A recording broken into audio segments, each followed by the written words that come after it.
და ჩვენ ისე უბრუნდებით საფრანგეთს და ქალაქ ტულუზას, სადაც დაახლოებით 3 წუთის წინ აფეთქების ხმა გაისმა იმ საცხოვრებელ სახლში, სადაც ტერორისტი იყო გამაგრებული. ამ დროისათვის სამართალდამცველები ოფიციალური განმარტებებისაგან თავს იკავებენ, თუმცა ადგილობრივი ჟურნალისტები საკუთარ წყაროებზე დაყრდნობით ავრცელებენ ინფორმაციას, რომ შტურმი არის დაწყებული და სპეცოპერაცია ტულუზაში 23 წლის ტერორისტის დასაკავებლად ძალიან მალე დასრულდება. ახლა თქვენ ეთერში ხედავთ პირდაპირ მასალას, რომელსაც ჩვენ ვიდეო ტრანსლაციის საშუალებით სწორედ ტულუზადან ვიღებთ, სადაც მობილიზებული არის სასწრაფო დახმარების მანქანები. ცოტა ხნის წინ კი ეს კადრები უკვე სააგენტო როიტერმა გაავრცელა, სადაც ჩანს, რომ შენობისთან მობილიზებულმა სასწრაფო დახმარების მანქანებმა დაიწყეს გადაადგილება და ასევე მედიკოსებს შენობიდან გამოქონდათ საკაცები, თუმცა ეს საკაცები იყო თავისუფალი. გუშინ 22 საათსა და 45 წუთზე გაწყდა კონტაქტი თავდაპირველად ტერორისტთან, რის შემდეგაც ცოტა ხნის წინ საფრანგეთის შინაგან საქმეთა მინისტრმა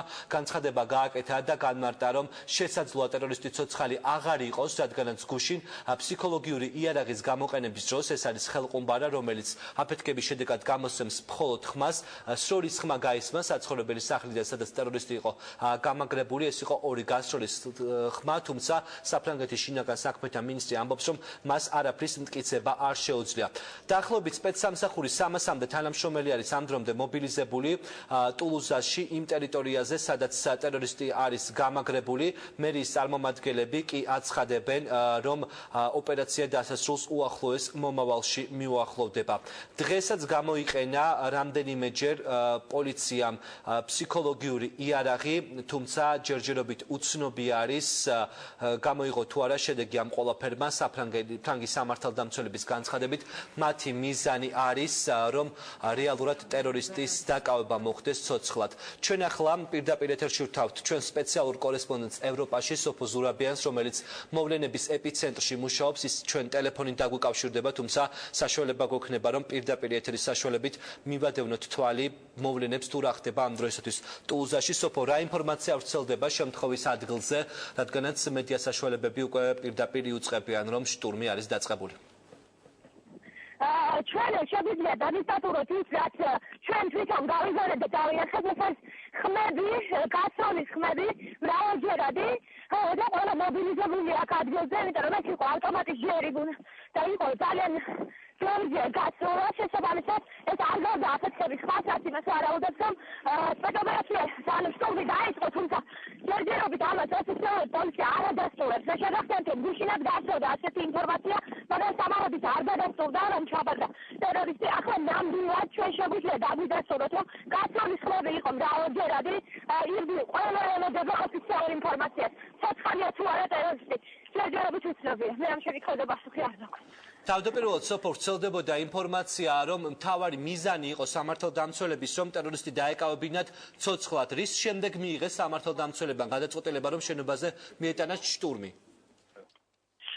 მას შემდეგ, რაც მთელი ღამის განმავლობაში ტერორისტი არ გამოსულა კონტაქტზე, მიუხედავად იმისა, რომ იყო ორჯერადი ცვლა აფეთქებისა, რაზეც უნდა ქონოდა მას რეაგირება, ვინაიდან ეს ყურადღებzni არის მოდის შეხტის ეს ასაფეთქებელი საშუალება არის გამიზნული იმისთვის, რომ გამოიწვიოს ხმაური, იმოქმედოს სმენით და მხედველობით ორგანოებზე და ამის შედეგად უნდა ქონდეს რეაქცია ადამიანს, რომელიც ცოცხალია, თუ შენობაში ცოცხალი იმყოფება. მას შემდეგ, რაც ასეთი რეაქცია იმიტანისგან არ წამოვიდა შენობაში უყოფისგან, დღეს გამოთქვეს დილით ვარაუდი, რომ შესაძლოა აღარ იყოს ცოცხალი.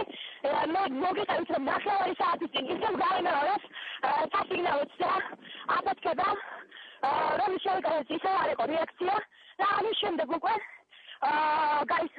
გაისმა მრავალჯერადი გასროლის ხმები. ჩვენ მაქსიმალურად ახლოს ვართ მომენის ადგილიდან 1 მეტრის 1 მილის რადიუსშია შემოსაზღვრული ეს პერიმეტრი და ჯერჯერობით ველოდებით ვინმე ოფიციალურ წყაროს, რომელიც გამოვა და მოგვიყვება რა ხდება შიგნით. სოფო ველი, ჩვენგან უახლეს ახალამებს მაყურებელს კი მინდა შევახსენო, რომ ახლა ის პირდაპირ ეთერში აკვირდება თუ როგორ ვითარდება მოვლენები ტულუზაში. კადრში ჩანს მობილიზაცია და სასწრაფო და სამედიცინო დახმარების მანქანები, რომლებმაც ამ წუთებში დაიწყეს გადაადგილება. ვრცელდება ინფორმაცია, რომ შტურმი არის უკვე დაწყებული და ეს გადაწყვეტილება ქვეყნის შინაგან საქმეთა სამინისტრომ მას შემდეგ მიიღო, რაც ფსიქოლოგიური იარაღის გამოყენების შემდეგ არ ჰქონდათ რეაქცია ტერორისტს. სასწრაფო სამედიცინო დახმარების მანქანები გადაადგილდა გადაადგილდება იმ ეზოს მიმართულებით, სადაც ტერორისტი ბოლო 28 საათის განმავლობაში იყო გამაგრებული. შინაგან საქმეთა მინისტრმა არ გამორიცხა ვერსია, რომ მან უბრალოდ თავიც კი მოიკლა და სურდა, რომ სიცოცხლე დაესრულებინა თვითმკვლობით, ის არ ჩაბარებოდა სამართალდამცველებს. თქვენ ახლა კადრში ხედავთ, რომ სამართალდამცველები, პოლიცია გადაადგილდება სწორედ იმ სახლის ტერიტორიაზე, სადაც ხორციელდება შტურმი. Ტელეკომპანია CNN-ისა და საინფორმაციო სააგენტო Reuters პირდაპირ ეთერებს ვადევნებთ ახლა ჩვენ თვალს და ელვისის სწრაფით იცვლება ახალი ამბებიც, მაგალითად სააგენტო CNN-ი უწყება იმის შესახებ, რომ ტერორისტის დასაკავებლად ოპერაცია არის დაწყებული, გრიფით სასწრაფო ვრცელდება ეს ახალი ამბავი CNN-ის ვებგვერდზე.